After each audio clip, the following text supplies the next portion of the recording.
Veuillez vous lever, reprise de l'audience.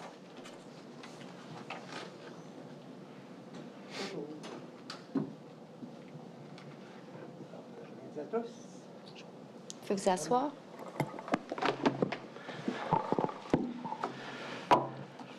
Donc, identification des parties qui n'étaient pas présentes ce matin pour les fins de l'enregistrement, s'il vous plaît. Bonjour, Monsieur le commissaire. Alexandre Thériault-Marois pour la commission. Right. Marc-Alexandre Hudon, ce que Langlois pour Mme Telfer. Bonjour, maintenant. Bonjour. Bonjour, madame. Lorna Telfer. Parfait. Donc, on va vous assermenter et le procureur de la commission va procéder à vous poser des questions. Bonjour, vous affirmez solennellement de dire la vérité, toute la vérité. Dites, je l'affirme. Je l'affirme. Vos noms et occupations. Lorna Jean Telfer et je suis retraitée, anciennement avocat. Merci, votre témoin. Alors, bonjour, Madame Telfer. Tel que mentionné, mon nom est Alexandre Thériault-Marois. Je suis procureur pour la commission et je vais vous poser certaines questions concernant votre mandat à titre de présidente du conseil d'administration de la société. Dans la mesure du possible, je sais que c'est contre-intuitif, mais je vais vous poser des questions, mais vous allez répondre à Monsieur le commissaire. Certainement. Alors, pour commencer, Madame Telfer, si vous pouviez nous faire un bref aperçu de votre formation académique ainsi que de votre parcours professionnel. Je suis diplômée de l'Université McGill en 1974 en histoire. J'ai fait un BA, un Bachelor of Laws. Après ça, j'ai suivi le droit à McGill. J'ai obtenu le Bachelor of Civil Law, qui est le droit du Québec, comme vous certainement savez. Oui. Et après ça, j'ai fait mon stage et mon barreau et j'ai été assermentée en 78. Après ça, j'ai pratiqué le droit commercial chez... le bureau a changé de nom, mais à la fin, McCarthy Tétrault, pour presque 30 ans, jusqu'à 2000 environ, où après ça, j'ai quitté pour aller chez Evenway Cambridge, qui est le filiale immobilière de la Caisse de dépôt du Québec. Après ça, après 5 ans là, j'ai pris mon retraite et probablement plus ou moins 6 mois après, j'ai décidé de faire peut-être des conseils et j'ai considéré d'autres options et y incluant vraiment la retraite. Mais finalement, c'est quelqu'un du bureau de M. Pouety, le ministre à l'époque, qui m'a téléphoné pour parler de la présidence du conseil du SAAQ. Juste avant qu'on en vienne à ce moment, Madame Telfer, Oui. est-ce que vous pourriez nous dire, vous avez dit tout à l'heure, là, vous avez pris votre retraite, vous avez consacré du temps à des conseils, vous vouliez dire des conseils d'administration? Oui, j'ai siégé sur beaucoup. Je pense que peut-être les plus pertinentes, c'était le filiale d'assurance de la Banque nationale. Okay. En assurance, beaucoup de non-profits. Et j'ai aussi, qui est pertinent, conseillé, surtout dans mon pratique de droit, des conseils d'administration, des comités spéciaux des conseils d'administration. Et j'étais le secrétaire corporatif du Evenway Cambridge. Ça veut dire que j'ai planifié et assisté à toutes les réunions du conseil de Evenway Cambridge, qui avait à l'époque un conseil des actionnaires de l'extérieur, pas juste la caisse. C'était pas une filiale à 100%. OK, je comprends. Donc, vous aviez une certaine expérience auprès de conseils d'administration avant d'être nommé à la société. Oui, je pense que c'est un peu mon spécialité, les conseils d'administration. Dans mon pratique privée, j'ai eu besoin, et après, ça m'intéressait beaucoup d'être là. Oh, j'ai oublié Investissement Québec. J'étais administrateur, une autre société d'État. Donc, vous avez été administrateur sur des conseils d'administration de l'entreprise privée. Excusez-moi. Vous avez été administratrice sur des conseils d'administration d'entreprises privées, d'OBNL également, ce que je comprends. Oui, Oui. certainement, probablement plus où j'étais administratrice, c'était des sociétés d'État ou des non-profits. Ou des non-profits. Oui, mais j'ai conseillé beaucoup en secteur privé et j'ai enseigné aussi. J'ai donné des formations au Collège des administrateurs en Ontario. J'ai été le vice-président d'un comité au barreau américain. J'étais très impliquée dans les fusions et acquisitions. Et comme ça, j'ai profité des réunions de barreau américain en fusion et acquisition. Et aussi, j'avais une spécialité en des fusions et acquisitions transfrontières. Ah, j'ai aussi oublié que j'ai travaillé Ça, quand vraiment. on a un long CV. Oui, mais je suis assez âgée. Mais j'étais à la commission des valeurs mobilières. Aussi. Mais ça, c'était à stagiaire, mon 12e année, si je me souviens, de pratique, pour 6 mois en finance, surtout des prospectus, des choses comme ça, et 3 mois comme de voir ce que les enquêteurs font. OK. Donc, quand vous étiez avocate chez McCarthy Tétrault dans le secteur privé, votre spécialité, donc, c'était les fusions-acquisitions. Est-ce que c'est ce que je dois comprendre? Valeurs mobilières, fusion, acquisition, gouvernance et société. Tous ces aspects de commercial. Ça a changé pendant les années, mais c'était totalement en commercial. D'accord. Et quand vous nous avez dit là, que vous étiez membre du conseil d'administration d'Investissement Québec, ça, c'est de quelle année à quelle année? Oh, je me souviens pas, mais c'était beaucoup avant qu'ils ont refait Investissement Québec. C'était une société d'État, mais c'était pas comme ce qu'on connaît aujourd'hui. C'était avant, donc, votre mandat à la Société de l'assurance automobile? Oui. Ah oui, c'est un des premiers mandats que j'ai eu d'agir comme administrateur. Parfait.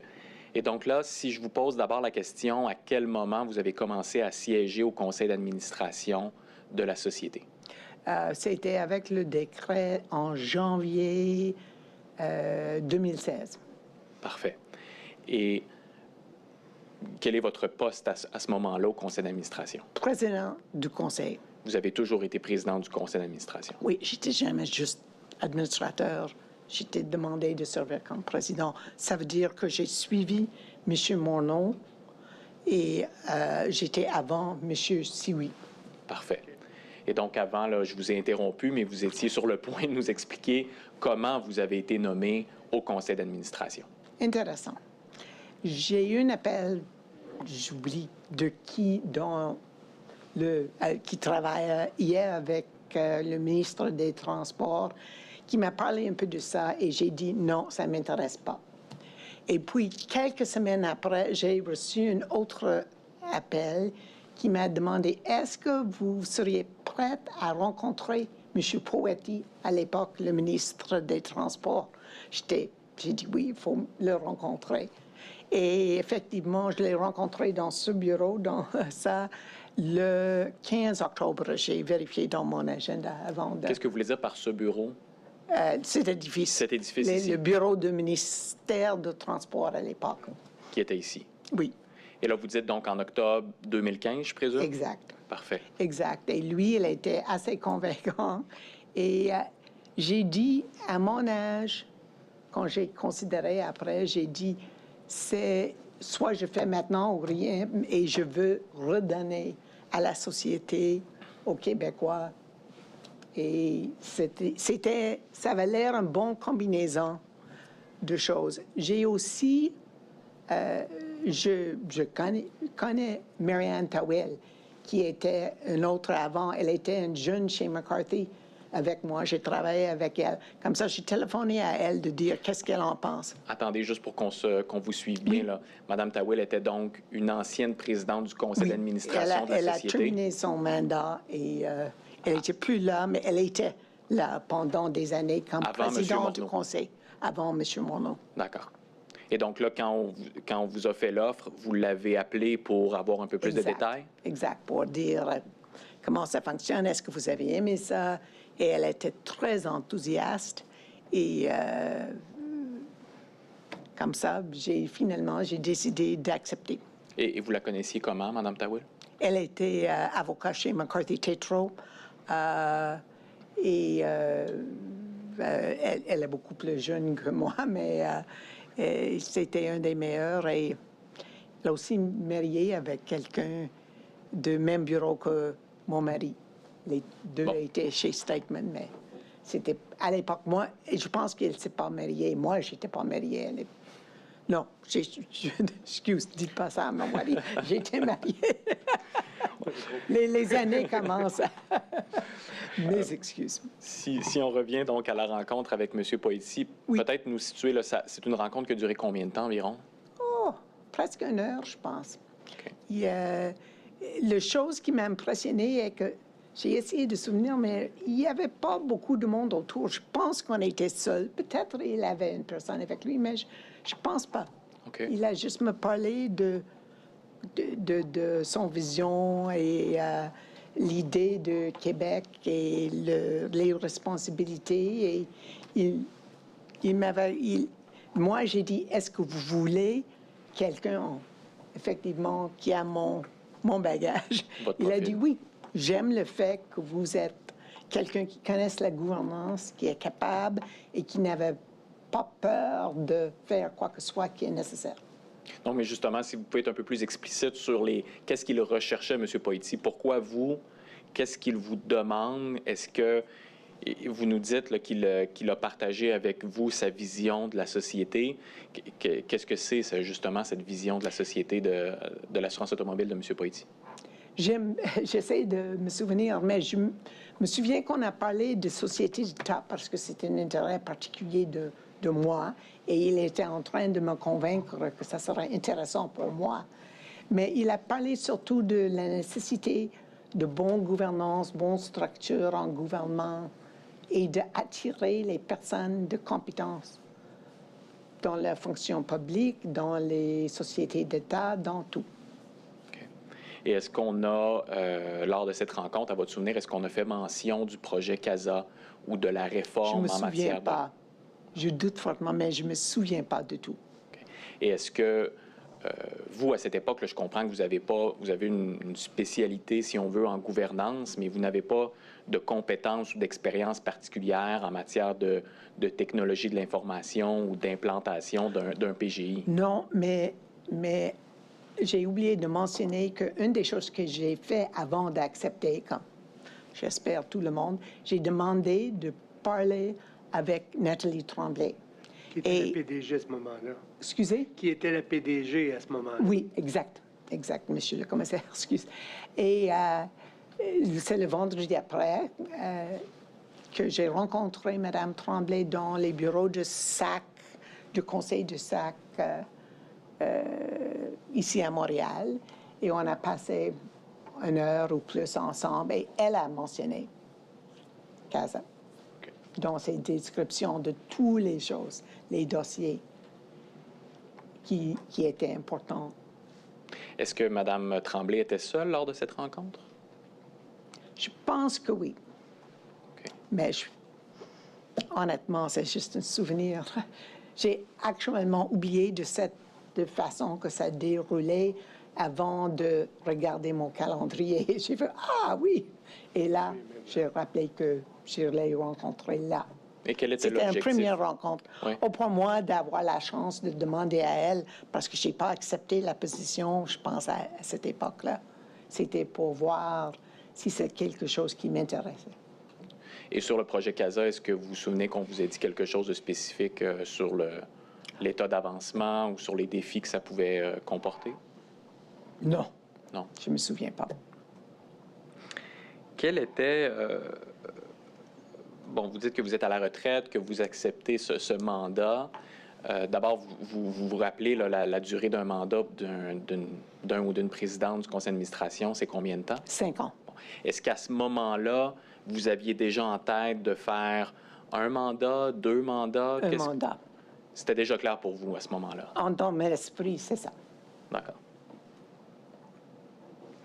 Et dites-nous, vous avez parlé tout à l'heure de conseil d'administration dans le secteur privé, de conseil d'administration dans le secteur public. Quel est le rôle d'un ou d'une présidente d'un conseil d'administration? Et s'il vous plaît, nous faire les distinctions, s'il y en a, avec un organisme public. Donc, est-ce que le rôle d'une présidente d'un conseil d'administration d'un organisme public est différent? C'est différent dans la mesure où les sociétés d'État sont différentes que des sociétés privées un peu. Et par ça, il y a beaucoup de choses qui sont semblables. Par exemple, les réunions de conseil déroulent plus ou moins le même. Il y avait beaucoup plus de structures d'État ou implications d'État avec une société d'État qui est différent pour chacun, mais c'est certain que les actionnaires ne sont pas quelqu'un qui a acheté une action qui peut vendre, c'est le public. Et il y avait l'aspect gouvernemental aussi, et il faut balancer le tout. Et le rôle d'une présidente, ça c'est pour tous les administrateurs, c'est la même chose, mais pour le président, peut-être c'était un peu plus lourd concernant les règles. Toutes les choses de la société sont réglées, y incluant les devoirs de la présidente et le conseil. Comme ça, j'ai lu l'acte et j'ai regardé c'est quelles responsabilités, comment ça fonctionne. J'ai essayé, dans la mesure possible, d'examiner ce qui est exigé avant que j'ai commencé. Vous voulez parler de la réglementation. Vous êtes Oui. régulé, réglementation, Oui. D'accord. Et donc, si on en vient, je comprends que vous avez une discussion avec Mme Tremblay qui Oui. je dois en déduire qu'elle est somme toute positive, cette rencontre avec Mme Tremblay? Très positive. J'ai été impressionnée par Mme Tremblay. Elle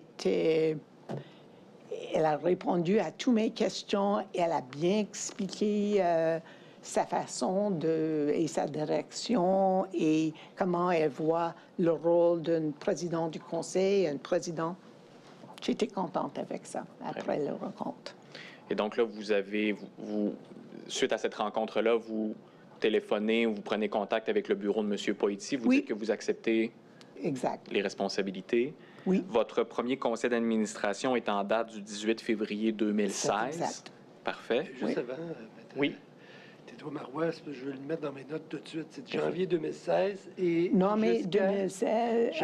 nommé prise en fonction janvier avant 2016. Ça, j'ai eu beaucoup de formations. Je pense que j'ai assisté à 2 réunions de comité avant le conseil, mais pendant tout ce mois, plus que moi, parce que c'était le 23 février, j'ai commencé à apprendre ce qu'il faut. Je me suis montée à Québec et j'ai passé quelques journées avec Mme Tremblay et la direction. Et là, votre mandat, c'est 5 ans. C'est ça. Tout ça avant de... Excusez de vous interrompre, là, parce que vous étiez parti.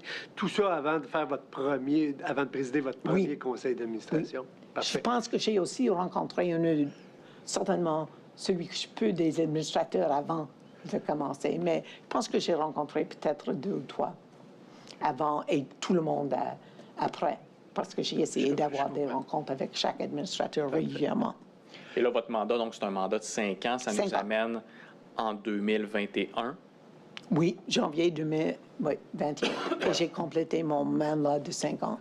C'est ça. Donc, votre dernier conseil d'administration à ce moment-là est en date du 27 janvier 2021. Ça vous semble? Oui, mais c'était à ce temps-là, j'ai reçu l'appel du bureau du ministre que M. Sioui sera nommé, un décret va sortir.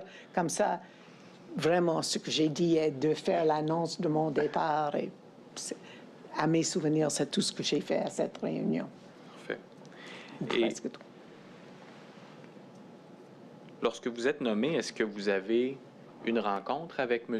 Morneau pour faire Vous avez parlé d'une rencontre avec Mme Tremblay. Avec M. Morneau, est-ce qu'il y a eu la même chose? Est-ce qu'il y a une certaine transition? Mais moi, j'ai pas quand j'ai rencontré les enquêteurs de la commission, j'ai dit non, je n'ai jamais rencontré. Mais quand j'ai regardé, quand il a témoigné, j'ai dit oh, et j'ai regardé mon calendrier et je vois que sur mon calendrier, il y avait une vidéo avec lui. Je me souviens pas. Je sais que j'ai dit à Nathalie, Mme Tremblay, que tout ce que je peux faire pour lui, je suis professionnelle. c'est les politiques que j'ai remplacés, mais j'étais toute prête à lui rencontrer. Mais je pense que j'ai jamais lui rencontré, sauf peut-être un appel de dire appelez n'importe quel temps, ce que vous dites dans les circonstances. Quand vous dites une vidéo, là, ça aurait été une vidéoconférence qui aurait été planifiée. Ça, c'est avec M. Siwi. Excuse-moi. Avec M. Pardon, Morneau, non. Oui. On n'était pas encore Excuse-moi, dans les vidéoconférences. Donc, monsieur, ben, peut-être, on n'était pas dans le team, ça c'est sûr, mais on était peut-être... Mais avec M. Siwi, on est dans la pandémie, comme ça, on n'avait pas de choix. C'était pas le James. choix, Oui. c'est ça. Avec M. Morneau, je pense pas que j'ai eu un appel ou quoi que ce soit. Je pense que j'ai essayé d'appeler parce que j'ai pensé que ça va faire du bien, mais j'ai jamais parlé avec lui. Très clair. Et si je vous pose une question complémentaire quant au rôle du conseil d'administration. Oui. Qu'en est-il du rôle du comité d'administration dans les opérations de la société? Mais effectivement, il n'y a pas. C'est supposé d'être un rôle superviseur et de ne pas entrer dans les opérations. J'ai été surprise que Mme Croton n'a pas dit ce qu'elle a dit fréquemment aux réunions qui vient du collège de semestre, excuse l'anglicisme, mais nose in, fingers out. Ça veut dire, et ça, c'est ce qui est important pour les administrateurs, de suivre tous les affaires, mais de ne pas essayer de faire le rôle. Je n'étais pas un président, je n'étais pas un VP Finance, je n'étais certainement pas un VP de Tech. Comme ça, il faut laisser les gens faire leur job. Bien. Vous avez fait mention, Mme Croteau, est-ce que vous avez écouté des témoignages de la commission avant de vous présenter aujourd'hui? Certaines, pas toutes. Mais, lesquelles? J'ai une partie de NAP, les experts, j'ai trouvé très intéressant. M. Morneau et M. Siwi, pas totalement, parce que j'avais d'autres réunions et des choses, mais j'ai essayé parce que ça m'intéressait beaucoup. Et les autres administrateurs, probablement plus ou moins la même chose. Parfait. Lorsque vous arrivez maintenant, donc on est au mois de février 2016, au moment où vous arrivez en poste, est-ce que vous vous souvenez de l'état du projet CASA? On en est où dans l'évolution du projet CASA? Si je me souviens, on était dans la préparation ou dans l'appel public. Appel d'offres? Appel d'offres, excuse-moi. Oui. Oh, c'est un appel d'offres public, c'est pas... Oui, mais c'était mes histoires de balles-mouillères. Excuse-moi.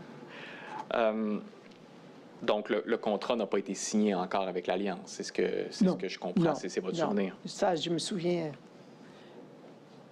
de ça.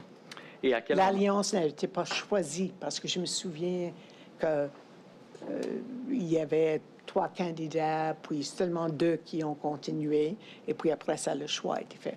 D'accord. Et là, une fois que vous êtes en poste maintenant, est-ce que vous avez des rencontres avec des membres de la direction qui vont vous informer, ils vont vous donner davantage de détails sur CASA?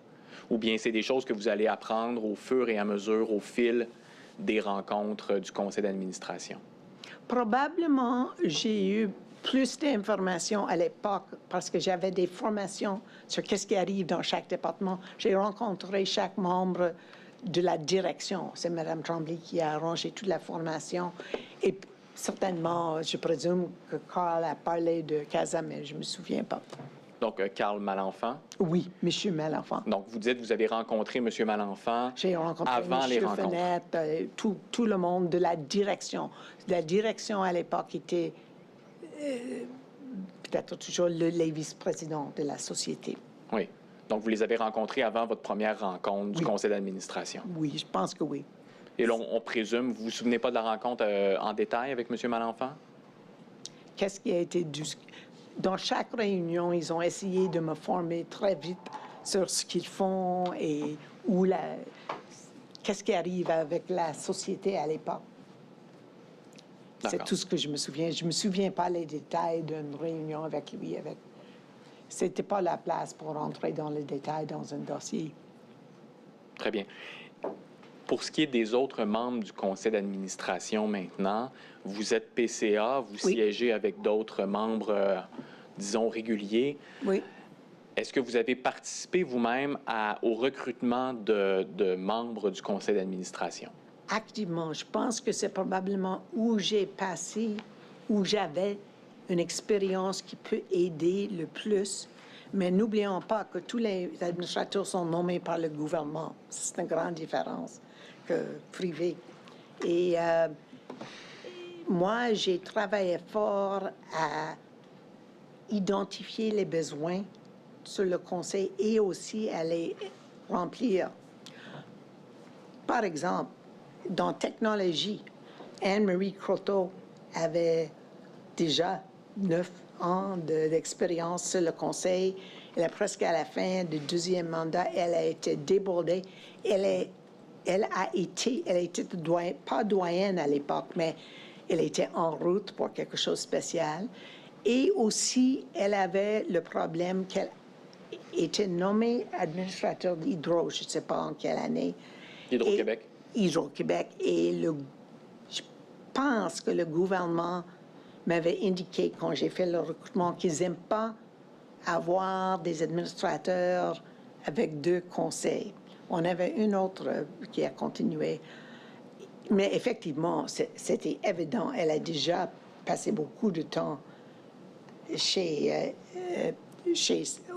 à la SAC et elle était prête. Mais moi, j'ai dit au gouvernement, elle ne peut pas quitter avant qu'on avait quelqu'un de qualité. Et j'ai travaillé. De qualité, plus spécifiquement, une personne de qualité de façon générale qui pourrait la remplacer non, ou qui aurait de technologie. Oui, voilà. qui peut la remplacer comme président du comité de technologie. Et effectivement, c'est finalement elle qui a suggéré Mme Charette, qui est... Mme Corinne Charette. Oui, qui de toute évidence, les deux, incroyable, comment talent et CV, j'étais vraiment impressionnée. Et j'avais un lunch avec Corinne Charette, avec Anne-Marie, et Corinne était inquiète d'être administrateur, elle n'a jamais fait ça. Et je dis, mais il n'y a pas un administrateur sauf Anne-Marie qui a vos connaissances en technologie, c'est ça que j'ai besoin, on va vous enseigner, on va vous envoyer au collège des administrateurs qui est nécessaire, et moi je serai là pour vous aider d'avoir la formation et comment un conseil déroule. Et c'est ce qu'on avait fait. Elle a passé 3 mois, mais certains, si pas plus long, au conseil avec Anne-Marie. Elle a été nommée membre du comité de technologie. Et puis, quand Anne-Marie est quittée, elle a pris la présidence du comité de technologie. Et j'ai fait la même chose quand Jude Martineau a quitté le comité de vérification. Je ne me souviens pas qui, mais quelqu'un a trouvé, j'ai passé des entrevues avec beaucoup de compagnons, mais c'est toujours pas évident de trouver une présidente du comité de vérification. Je sais en privé, la loi exige un comptable agréé. Je ne sais pas si c'est la même chose, mais je pense que oui, au gouvernement. Mais pour moi, ça prendra un comptable agréé pour la présidence du comité de vérification. Très bien. Et donc, vous m'avez précédé, j'allais vous demander justement... Non, mais c'est parfait. Les membres du conseil d'administration qui avaient un profil technologique. Là, vous avez fait état de Mme Croteau, de Mme Charette. Est-ce qu'il y avait d'autres administrateurs sur lesquels vous pouvez vous appuyer davantage? Là? Vous comptiez sur ces administrateurs pour poser des questions plus pointues, plus serrées concernant le projet CASA ou le développement technologique de la société? Mais il y avait M. Caron, un peu, quand je suis arrivée, mais elle a quitté. Il a fait 2 termes et c'était Moi, je crois en max 2 termes, si possible. Le changement est bon. Donc, comme ça, j'ai pris une règle, je dis, on avait des exceptions, mais en principe, j'ai dit 8 ans, 2 termes, c'est correct. Et, Caron et aussi M. Geffrion. Qui d'autre? Et je vous dis que ça, c'est sur les aspects techniques. Quand vous parlez de comité de technologie, dans CASA, il y avait aussi tellement des aspects financiers. C'est pourquoi il y avait beaucoup de réunions conjointes des deux comités. Et il faut être très clair, j'ai regardé les témoignages d'autres. Il n'y avait jamais un comité conjoint créé comme ils ont maintenant un autre comité avec un autre nom. Il y avait un comité de vérification actif-passif. Ça a changé la combinaison. Mais comité du conseil, c'est dans les procès-verbaux. Et un comité de technologie. Et les deux se sont rencontrés ensemble.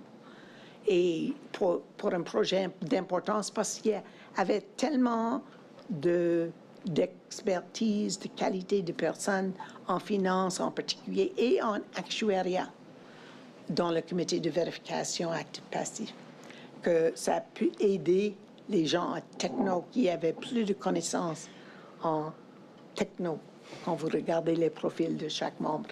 Mais en effet, c'était extraordinaire la compétence qu'il y avait eu sur ce comité à l'époque. Vous n'êtes pas d'avis, il n'y avait pas un manque de compétences au conseil d'administration en matière de technologie de l'information?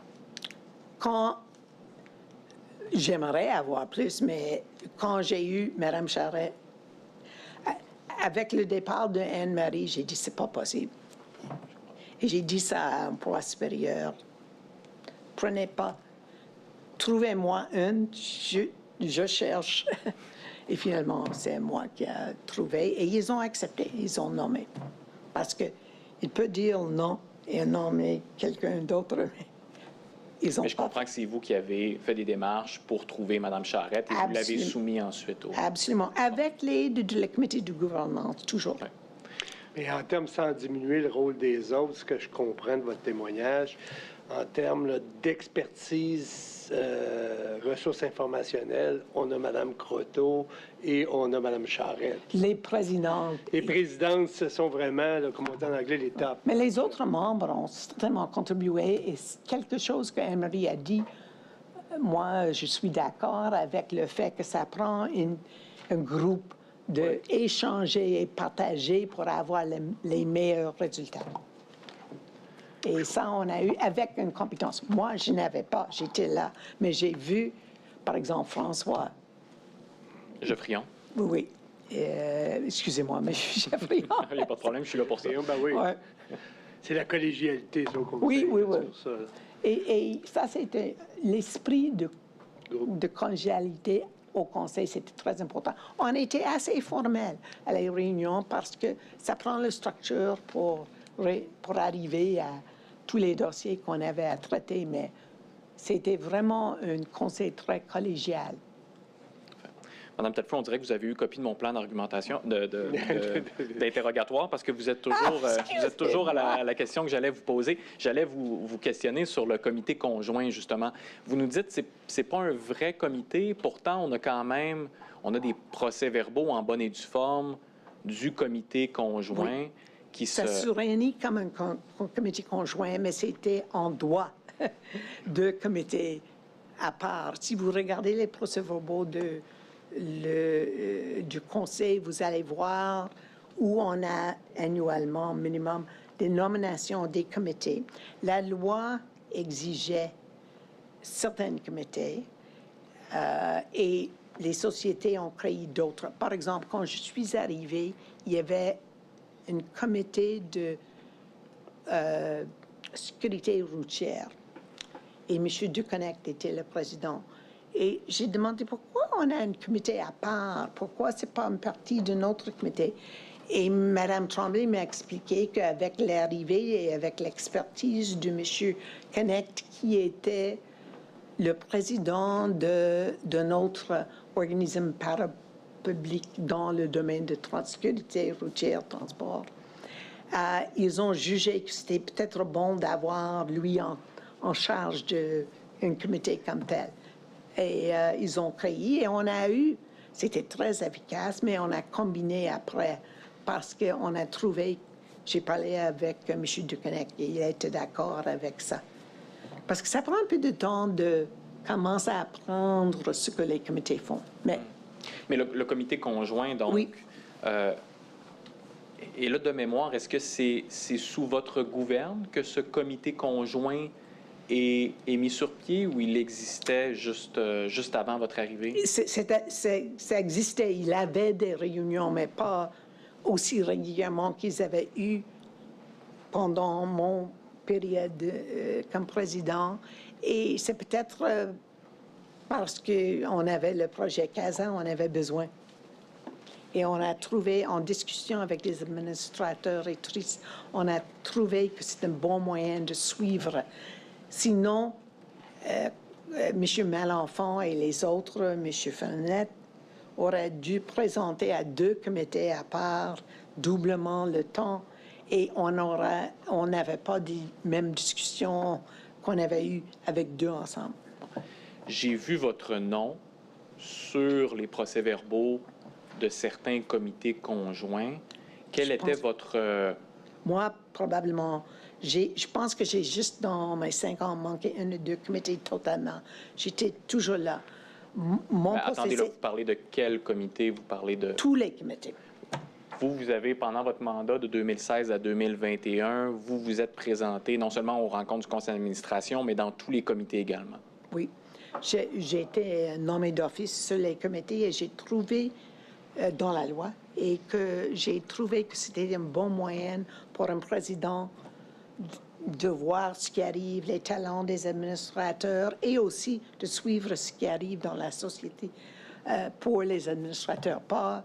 C'est pas moi qui ai participé dans les discussions de technologie, mais j'étais là. Vous étiez, lorsque vous siégez, par exemple, au comité des technologies ou au comité conjoint, je comprends que vous avez un rôle un peu plus effacé. Là. Vous laissez Mme Croteau ou Mme Charette c'est très important de laisser les présidents. Ou M. Martineau, M. Jude Martineau, qui était le président du comité de vérification, un homme de grande expérience. Et on a compris forcément que l'information qui était donnée par la direction au comité conjoint sur le projet CASA était nécessairement plus complète au comité conjoint qu'au conseil d'administration quelques jours plus tard. C'est exact. Parce qu'avec le conseil, la difficulté est toujours d'avoir assez de temps de présenter tout et aussi pour diviser le travail des administrateurs.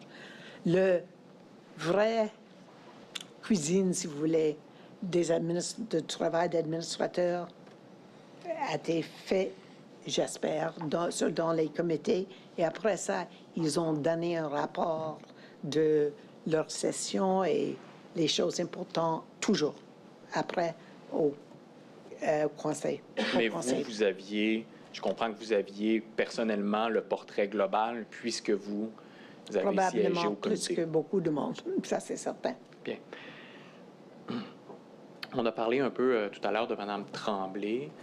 Monsieur Malenfant, maintenant, vous nous avez dit là, que c'était quelqu'un que je pense que vous avez apprécié, que vous... Absolument.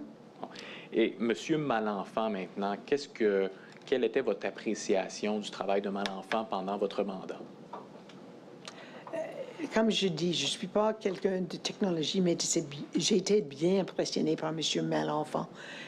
Je trouvais qu'il maîtrise ses dossiers, qu'il est capable d'expliquer aux administrateurs, moi inclus, des choses très complexes. Il était toujours capable ou prêt à trouver une réponse pour n'importe quelle question des membres du comité de technologie et qu'il veut aider ces gens dans le département de prendre plus de responsabilités. Par exemple, les administrateurs aiment être capables de discuter et les gens, s'ils sont bons il veut amener peut-être quelqu'un qui va continuer pour leur donner un peu d'expérience devant un conseil. Donc, je comprends que M. Malenfant, sur le projet CASA, se montrait rassurant, il avait des réponses aux questions, il y avait un plan de match, il vous disait finalement que les indicateurs étaient généralement ouverts. Oui. Généralement ouverts, mais quand il y avait des jaunes et de temps en temps des rouges, il était toujours capable de nous expliquer qu'on a demandé qu'est-ce qu'on fait. Madame Tremblay était toujours là. Madame Tremblay était un administrateur. d'office parce qu'elle est le président, mais elle assistait à presque toutes les réunions conjointes aussi. Et n'oublions pas que c'était conjoint. Quand je parle, M. Martineau et M. Yves Frenette, le VP Finance, a pris grande place dans ces réunions aussi quand c'est nécessaire. Et dépendamment de ce qui arrive avec CASA, est-ce que c'est un aspect financier, livraison 1, c'était surtout le VP Finance. OK. Et juste pour qu'on soit sur la même longueur d'onde, là, quand Oui. on parle de M. Martineau, on parle bien... De M. Jude Martineau, le Oui. président du comité de vérification, Parfait. un administrateur. Et toujours de façon générale, puis on ira un peu plus en détail là, dans la documentation, Mme Telfer, mais si je vous demande de façon générale, pendant votre mandat jusqu'en 2021, est-ce qu'on vous a informé que le projet allait connaître des dépassements de coûts importants? Non. Pas comme... Non, pas... Pas ce que vous avez vu par la suite. non. J'ai été bouleversée quand j'ai lu au journal les coûts. Et qu'en est-il maintenant pour ce qui... Vous alliez ajouter quelque chose? Juste pour dire que mes seules connaissances, on n'a jamais modifié la convention quand j'étais là. Parce que ça, c'est un devoir de le conseil d'approuver n'importe quelle chose, une modification de coûts ou d'autres choses à la convention. Quand vous dites convention, vous faites référence à quoi exactement? La convention avec l'Alliance. Le contrat avec l'Alliance. Contract avec l'Alliance, oui. OK. Puis, donc là, je vous ai posé la question pour ce qui est des coûts du budget. Maintenant, si je vous pose la même question quant à l'échéancier ou même la portée du projet, est-ce qu'on vous a informé pendant votre mandat que l'échéancier n'allait pas être respecté ou que la portée du projet allait être diminuée, c'est-à-dire qu'on allait enlever certains livrables du projet? Les deux choses ont été discutées. C'est certainement clair qu'à certaines périodes, l'échéancier ne fonctionne pas. Ce n'est pas quelque chose qui était comme on va faire ça lundi, ça dimanche. Et par exemple, livraison 1 a pris un peu plus de temps. Aussi, la portée a été discutée de temps en temps, particulièrement avec livraison 2, mais surtout, je me souviens à livraison 1, il y avait des changements. On a trouvé d'autres choses dont on a besoin, comme ligne ou choses de mettre dans l'ordinateur. C'était un processus.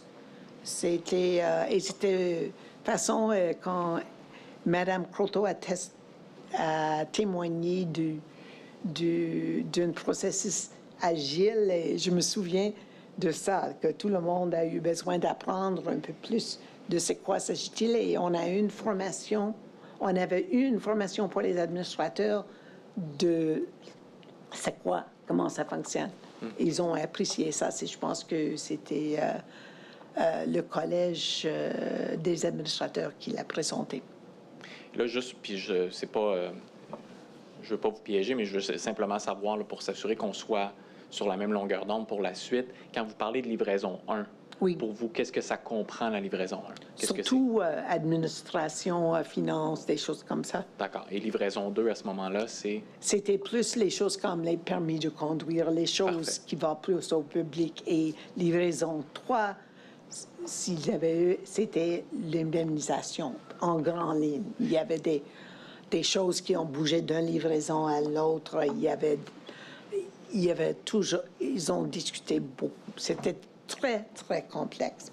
Et donc, vous dites que même pour ce qui est de la livraison 1, il y a eu un report d'échéancier, il y a eu certains délais qui ont été encourus. Mais quand vous dites ça, c'était pas une question de dire on commence et on termine à Y.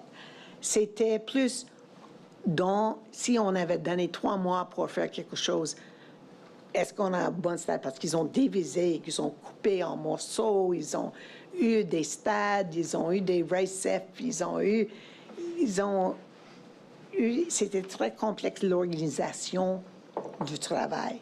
Et je me souviens, à chaque réunion, il y avait des discussions de où est-ce qu'on est dans ça. Il y avait aussi les discussions de est-ce que ça va affecter Le point final, oui, c'était discuté. Est-ce que ça va affecter le point final? Qu'est-ce que vous voulez dire? Ça veut dire une livraison au lieu d'être, disons, mais pour 2. Finalement, on a eu on va certainement, je présume, discuter la route de planification en 2020 et on a changé d'un an livraison 2. D'accord. Mais on n'a jamais eu besoin ou c'était jamais suggéré de changer la date de livraison de livraison 1. OK. Je comprends bien. Et je vous ai posé la question générale sur les coûts, sur l'échéancier. Si je vous pose maintenant la question de façon générale, est-ce que vous avez souvenir, bon, vous avez fait mention de votre première rencontre avec M. Poetti. Est-ce que par la suite, dans le cadre de votre mandat, vous avez personnellement participé à d'autres rencontres avec des ministres ou du personnel ministériel? Donc, que ce soit une rencontre organisée, Des planifiée. 5 ministres qui étaient nommés dans mon cercle. Ben voilà. Vous avez souvenir de ça d'abord, Oh oui, du nombre de ministres? Parce que M. Poetti a quitté en janvier 2016. Après ça, c'était M. Daou. Et je me souviens de rencontrer M. Daou avec Nathalie et d'autres personnes de son équipe, de la direction, dans le bureau de M. Daou, le ministre, pour présenter le plan stratégique 2016-2020, tel qu'exigé par le gouvernement. Mais ils ont travaillé fort sur ce document et il y avait une présentation. À cette réunion, il y avait plein de monde de son côté et aussi de SAC. Mais c'était ce que j'ai pensé va arriver. Après ça, malheureusement, lui, il a décidé, je pense, et c'était M. Laurent Lassalle. Lessard, oui. J'ai peut-être rencontré une fois, mais je ne me souviens pas. Après ça, M. Fortin, même chose. Et après, finalement, après l'élection, M. Bonardel. Effectivement, à part de cette réunion avec le groupe, je me souviens, j'ai jamais eu une rencontre un à un avec le ministre ou ces gens politiques. Okay. J'avais des réunions, certainement une fois par année, si pas plus, avec le Conseil du Trésor, emploi supérieur, mais c'était toujours concernant la nomination des administrateurs. Et j'ai eu une réunion probablement avec les mêmes personnes, mais je ne me souviens pas, pour le renouvellement de le mandat de Nathalie Tremblay en 2017, je pense. Je pense que ces mandats étaient de 5 ans, si je me souviens, mais c'était autour de ça. Et ça, c'était aussi quelque chose prévu dans la loi. On avait fait une recommandation au Conseil de renouveler Mme Tremblay. D'accord. Donc là, on va... Merci pour cette réponse. Je vous ai posé la question de façon générale. On va y aller maintenant. Okay. On va recommencer de façon un peu plus spécifique. Donc, M. Poetti, si je comprends bien, vous l'avez rencontré avant d'être nommé. Oui. Et par la suite, vous n'avez plus eu de rencontre avec lui. Moi, je suis entrée d'office le 16 janvier. Je pense que lui, il a quitté la fin de mois. Le 28 janvier, oui. Oui, okay. Bon, comme ça. Alors, ça a été tout pour M. Poetti. Oui. Ensuite, M.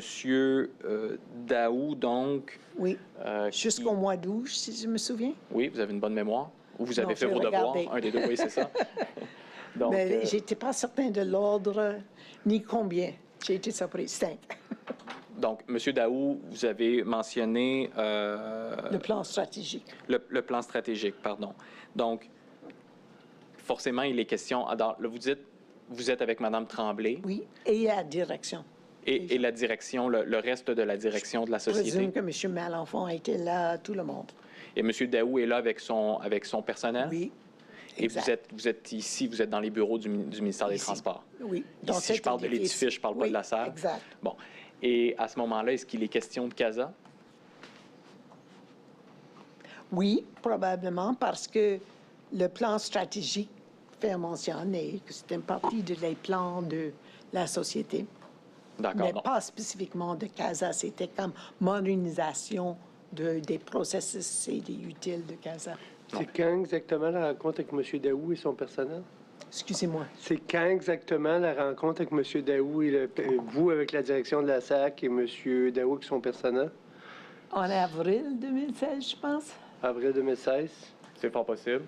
C'est Oui, il fort faut possible. vérifier, mais je pense que oui. D'accord. C'était au commencement, et parce que le plan stratégique, c'est 2016 à Ah, c'est ça. 4 ans. 20. Et M. Daou a été ministre des Transports donc entre janvier et août 2016. Donc, on est on est à l'intérieur de Oui. la fourchette. Évidemment, à ce moment-là, le contrat n'est pas encore octroyé. Vous l'avez dit tout à l'heure, le contrat avec l'Alliance n'est pas encore signé. Non. On est dans le processus d'appel Oui. d'offres. D'accord. Est-ce que vous avez souvenir de façon plus spécifique de ce qui a été discuté? Non. Vous nous référez C'était là finalement pour au le plan stratégique. Comme ça, je pense, des questions. Moi, j'ai pas dit grand-chose. C'était la direction et ni le ministre, si je me souviens, c'était ces gens qui ont demandé des D'accord. questions. Et donc, à part cette rencontre avec M. Daou, est-ce que vous avez eu d'autres rencontres, disons, fortuites avec lui ou d'autres moments où vous l'avez rencontré? Pas que je me souviens. Bien. Monsieur Lessard, vous nous avez dit à ce moment-là, M. Lessard, qui est ministre donc entre le mois d'août 2016, ministre des Transports, évidemment, entre le mois d'août 2016 et octobre 2017. Est-ce qu'à ce moment-là, vous dites, bon, environ peut-être une fois, mais... Peut-être une fois. Le problème que j'ai avec mes rencontres avec les ministres Fortin et Lessard, si je les rencontrais, ils sont entrés pour tirer la main de tout le monde. Mais j'ai jamais eu une rencontre une à une ou une discussion des affaires de SAC. OK. Et encore moins, j'imagine que vous êtes capable de nous dire, bien, j'ai eu une rencontre avec M. Daou, M. Lessard, pour parler spécifiquement d'un enjeu entourant le projet CASA. Parce que j'ai revu mon calendrier, c'était là et là, je me souviens. Oui, mais ces rencontres-là n'auraient pas porté spécifiquement sur un enjeu du projet CASA? Pas du tout. OK. Ça nous amène maintenant à M.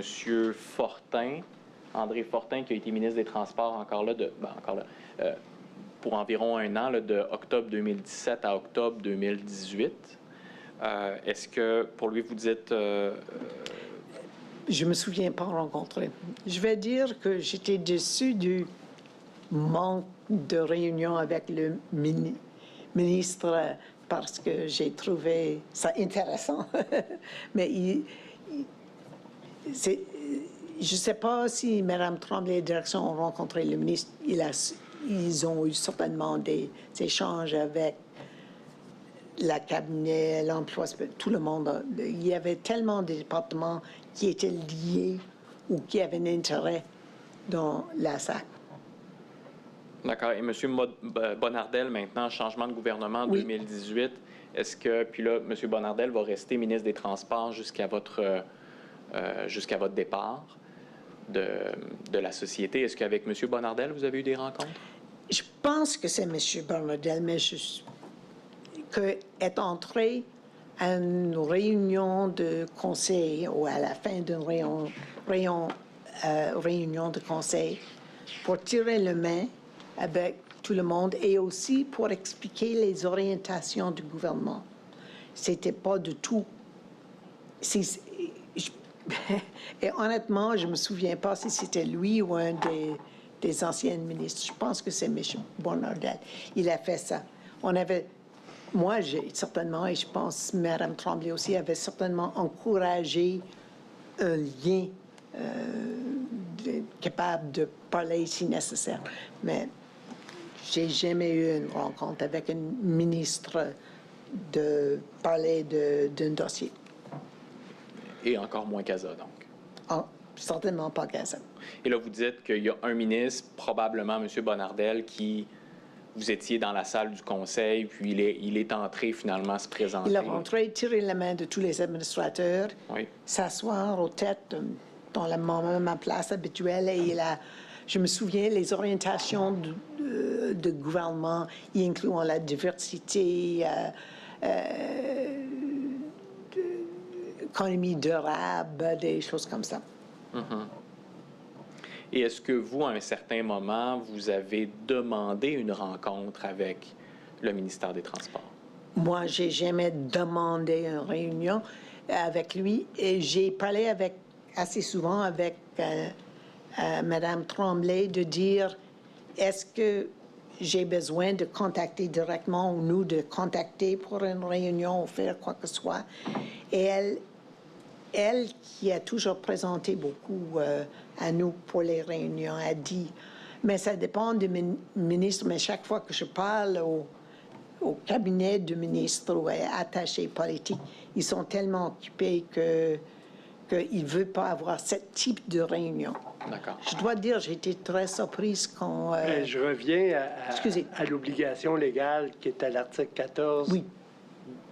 Ligne 2 de la loi sur la gouvernance des sociétés d'État, qui le dit noir sur blanc, le Conseil est imputable des décisions de la société auprès du gouvernement et le président du Conseil, donc vous, OK, êtes chargé d'en répondre auprès du ministre. Mais il n'y a rien d'établi... Excusez-moi.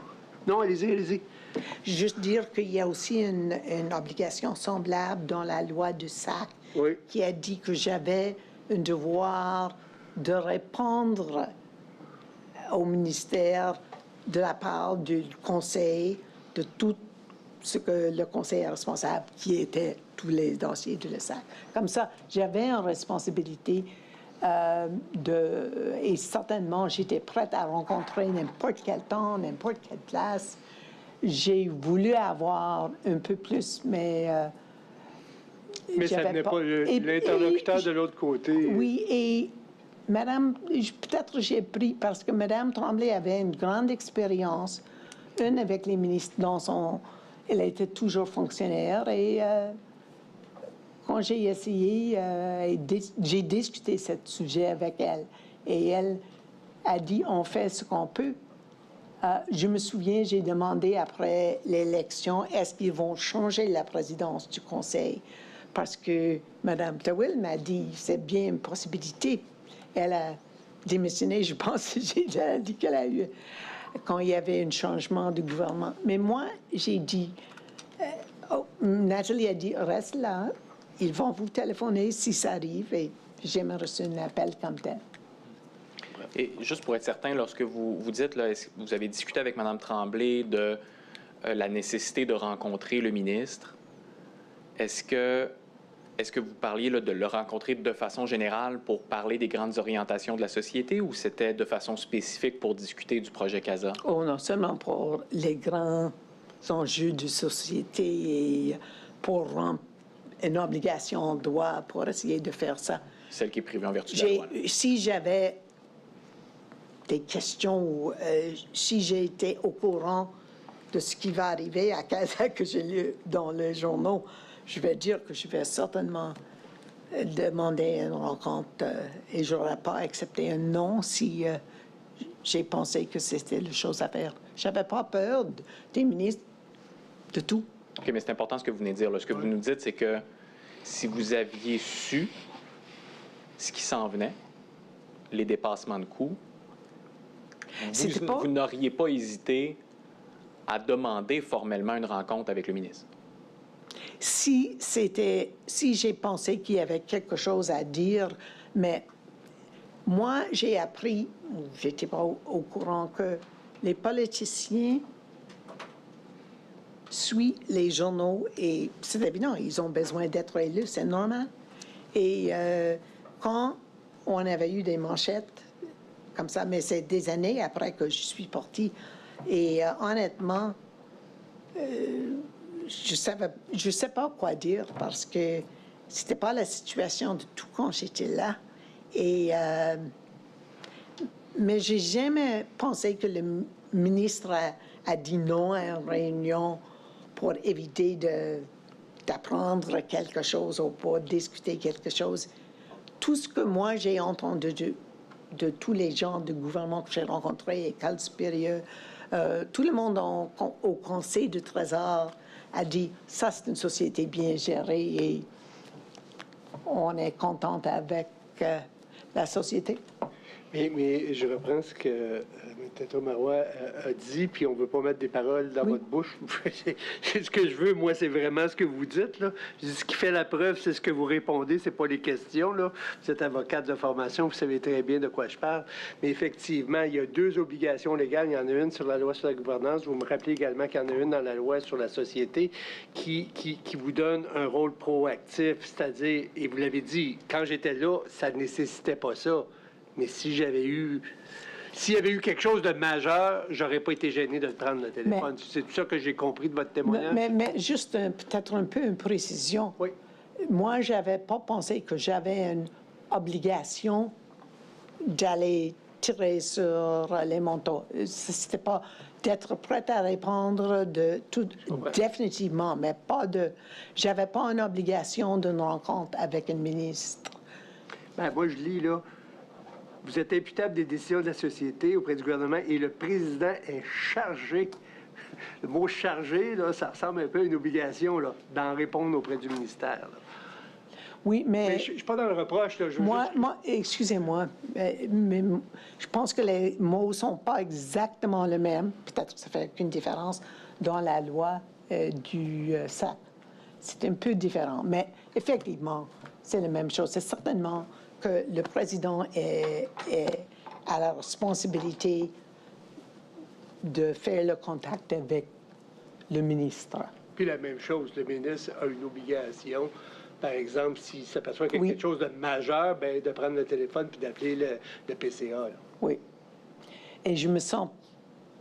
C'est certainement pas le cas que j'ai essayé d'éviter une telle rencontre ou que j'ai essayé qu'il y avait un refus ou que c'était juste pas ça qui est arrivé. Et c'est très occupé pour lui. Avec les changements de ministère... Les changements de ministre? Excuse-moi, changement de ministre, pas de ministère. Du ministre, c'était toujours il y avait 5. Et au commencement, comme tout le monde, ils avaient beaucoup de travail, probablement beaucoup de dossiers plus problématiques. C'est probablement pourquoi. Et peut-être on a eu des rencontres formelles pour remplir le check the box, mais pas un à un et pas... Certainement pas que je me souviens. Pas une rencontre de gestion de crise ou Non, pas du tout. On a une situation importante avec CASA, puis... Non. Bon. Pour boucler la boucle, vous avez mentionné également des rencontres avec le Conseil du Trésor, les emplois supérieurs. Je comprends qu'il n'était pas question de CASA à ce moment-là, mais strictement des nominations. Moi, et le renouvellement de Mme Tremblay. Oui, c'est ça. Oui. Donc, OK, parfait. Puis, si je vous pose maintenant la question, on a discuté des ministres des Transports, mais il y avait également, là, à un certain moment, puis vous me pardonnerez pour les... Mais il y a eu, à un certain moment, un ministre délégué à la transformation numérique. Il y a eu un ministère en bonne et due forme par la suite, mais est-ce que vous avez eu des rencontres avec ces ministres délégués à la transformation numérique? Moi, non. Non. Je sais que la direction a eu des réunions avec eux et ils ont Mme Tremblay a dit ça ou Carl dans les rapports. Bon. Allons-y justement, puis là je suis un peu peiné que vous ne m'avez pas précédé déjà, mais allons-y justement sur les rencontres. C'est moi qui vous ai peut-être mélangé. Mais je m'excuse si c'était pour moi. J'ai demandé si c'était possible de moi de témoigner à Montréal au lieu de Québec et c'est bien apprécié. Obligation familiale. Oui, Merci beaucoup.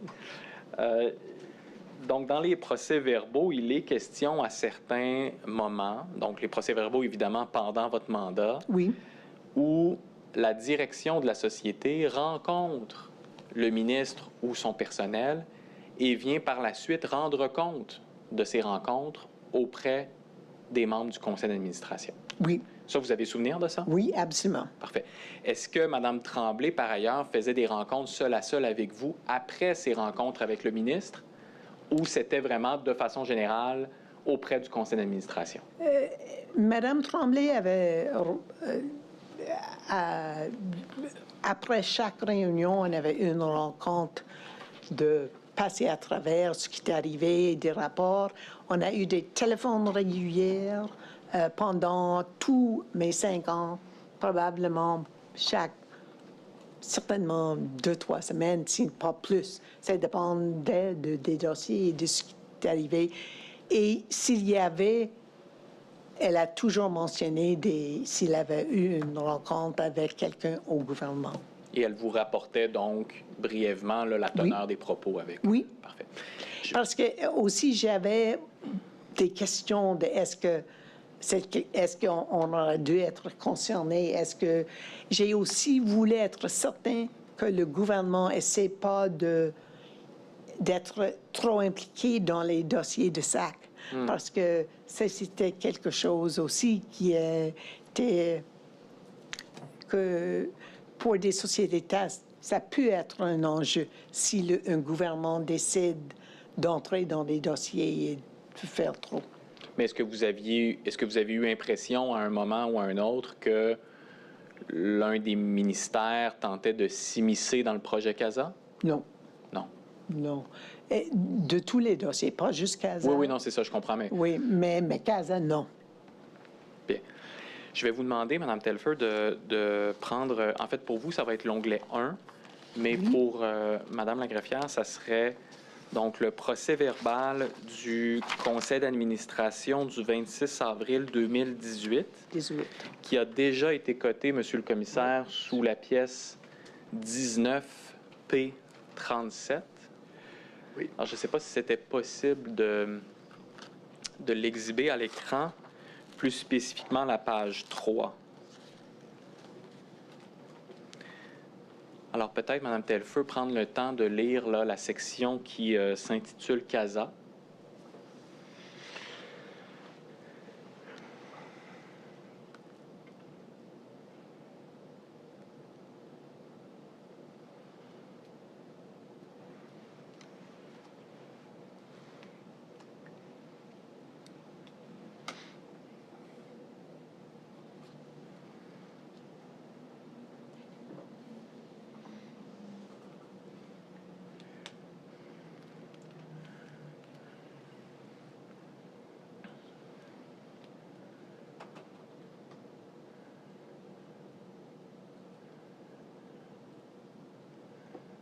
Oui. Parfait. Donc, si je vous demande d'abord, et là, évidemment, là, vous aurez compris, on est le 26 avril 2018, donc c'est au cours de votre mandat. Est-ce que vous vous souvenez d'abord de cet article de presse du Journal de Montréal, du Journal de Québec, pardon? Je me souviens pas de l'article, mais je me souviens de l'entrevue que Nathalie avait fait. Suite à l'article? Ou le rapport qu'elle avait fait, oui. Je pense que c'était à cette époque-là. OK.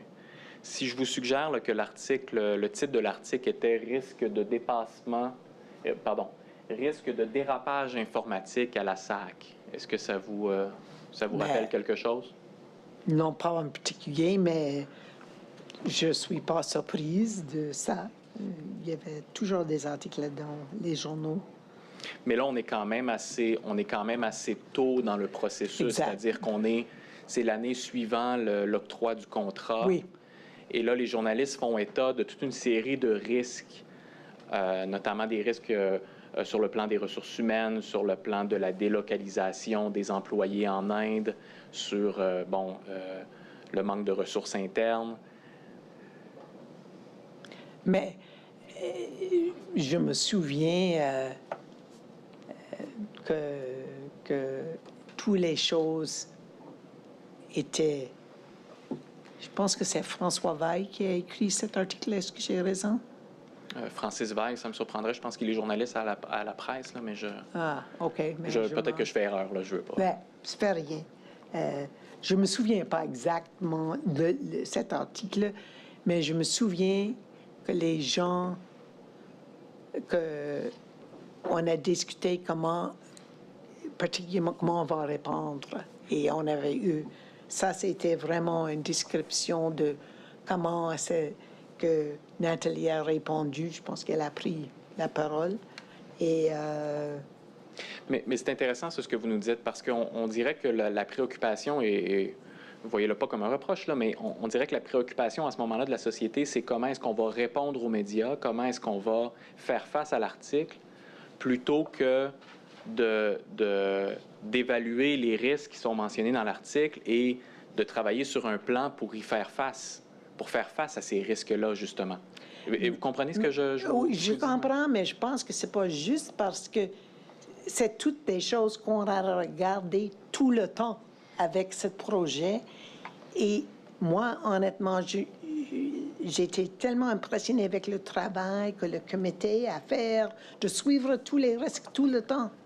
Et c'était dans le gestion de risque intégré, dans le tableau avec les fameuses rouges, verts et jaunes, de tout ça. C'est pourquoi je dis, c'est pourquoi peut-être dans cet paragraphe, c'est plus axé vers les médias, mais de toutes les choses sous-mentionnées, j'ai pas l'article devant moi, c'était certain que les coûts et les délais et les chantiers et le personnel, c'est toutes des choses qui ont été discutées soit en comité et que M. Malenfant a toujours répondu ou soulevé lui-même.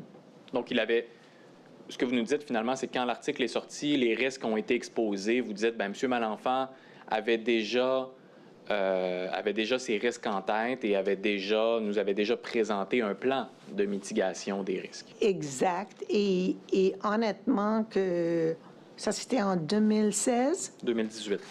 18, OK. 2018, ça commence à... je dis la même chose, mais il y a vraiment... Non, 2018, je pense qu'il n'y avait aucune inquiétude de tout sur le projet. Moi, j'ai été surprise par l'article et j'ai parlé, je pense que c'était Anne-Marie qui était le président. Anne-Marie Croteau était présidente à ce moment-là. Mais tout ça a été soulevé. Elle dit, mais c'est les choses que... Ils disent, on s'est fouillé sur comment s'est déroulée toute la gouvernance autour du projet et avec les compétences de la direction, y incluant M. Malenfant. Bon. Enfin. À la fin du paragraphe, on mentionne le suivi a aussi été fait avec le cabinet du ministre. Oui. L'opposition officielle a fait la demande de nous convoquer la SAQ en commission parlementaire, mais à ce jour, nous n'avons pas reçu de convocation. C'est pourquoi je me rappelle de ça, parce que ça, c'était assez exceptionnel que l'opposition a demandé. Et effectivement, c'était ça probablement pourquoi il y avait cette mention, parce que de comparaître devant le Parlement, ça, c'est quelque chose. Et il s'était discuté et il n'y avait pas... Ils ont répondu à toutes nos questions. On attend de voir ce qui va arriver, mais c'était jamais arrivé parce que c'est un article sans preuve, sans... Bien, ce qu'on comprend par la suite dans les procès-verbaux subséquents, c'est que finalement, l'invitation à la commission parlementaire n'est jamais venue. Oui. Vous n'êtes pas allé en commission parlementaire. Pas mon connaissance. Et le suivi avec le cabinet du ministre, je présume ici qu'on fait référence au ministre des Transports.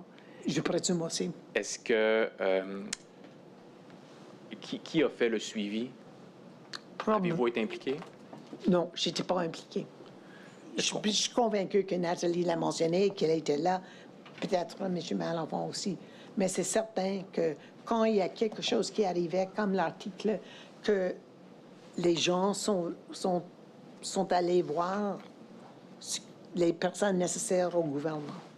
Et là, on parle ici de M. Fortin qui était en poste à ce moment-là. OK. Oui. Vous n'avez pas de souvenir spécifiquement, mais non, moi, je n'étais pas avec eux. D'accord. Si on va maintenant... 15h14, avant de changer de sujet, on va prendre la pause d'après-midi et je vais reprendre le banc à 15h30. Ça va vous permettre de vous délier les jambes un petit peu puis continuer l'interrogatoire. Merci beaucoup, monsieur le commissaire. Si vous me permettez, oui. En ce qui me concerne, j'ai déjà informé Mme Telford. J'ai une réunion là, qui fait en sorte que je ne peux absolument pas manquer. Alors, je vais m'abstenter pour le reste de l'après-midi. Votre cliente est d'accord avec Elle est ça? tout à fait d'accord et puis elle est informée également. Ça vous va, ça? Si tout le monde est informé. Je prendrai en charge les objections. Très bon.